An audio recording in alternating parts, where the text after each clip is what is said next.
Let's bring in private investigator Jason Jensen. He's joining us live tonight. Jason, this was a case of mistaken identity, but you still think Laundrie is hiding in the Appalachian Mountains. Tell us why. Oh, absolutely. Because for number one, people, when they're on the run, they will flee to where they're familiar with. And we know that from a TikTok that Gabby Petito had, they had hiked in the Georgia Appalachian, and we know as well that when they were in southern Utah, he was sporting on a Appalachian Trail T-shirt that he had when, in the northern part of the Appalachian. So I believe that he thinks in his mind that he's familiar with this area enough that he could blend in and hide. Okay, Jason, so there was this lookalike.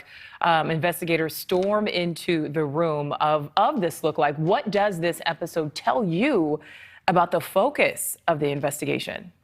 Well, I think that means to me that they're clearly wrapping up their search for him in the Carlton Reserve. And now it's starting to gain traction that he could be hiding in the Appalachian, because other than there, where else would he be?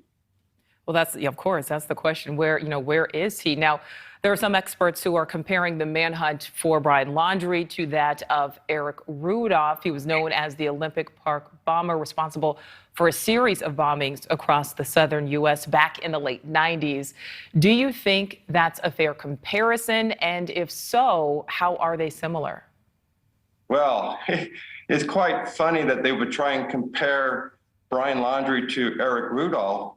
Eric Rudolph, after his bombings in Alabama and in Georgia, he went on the run and hid in the Cherokee County area of North Carolina and evaded arrest for 5 years. The difference between these two, Brian Laundrie and Eric Rudolph, is FBI profilers appropriately called Eric Rudolph a survivalist. The best that Brian Laundrie has going for him is Doc the Bounty Hunter called him an outdoorsman. So I don't think, for starters, there's really a comparison.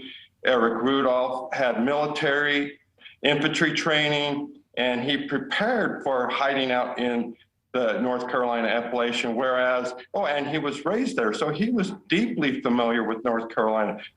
Brian Laundrie, hiding out, living off of power bars for a couple weeks does not compare. Well, yeah, I certainly would agree. Survivalist and outdoorsman, not the same thing there.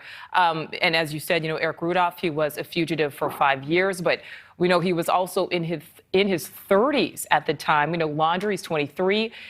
Is it realistic to think in this day and age, there's so much surveillance, so many ways that people are constantly on camera? Is it realistic that he'll continue to be able to evade authorities? Well, he's going to try, but we do know that Eric Rudolph nearly died his first year in the winter of North Carolina from malnourishment. So I can't imagine that it's going to take too much that the cold or the winter is going to flush Brian out, but we'll have to see. All right, and Jason, one last question for you. If you, Jason Jensen, were running this investigation, at this point, where would you focus? I would really start in northern Georgia and work my way up to South Carolina.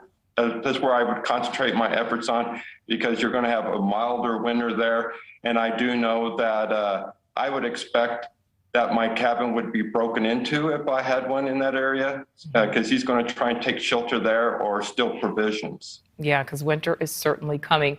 Jason Jensen, thank you so much for your time tonight. We do appreciate it.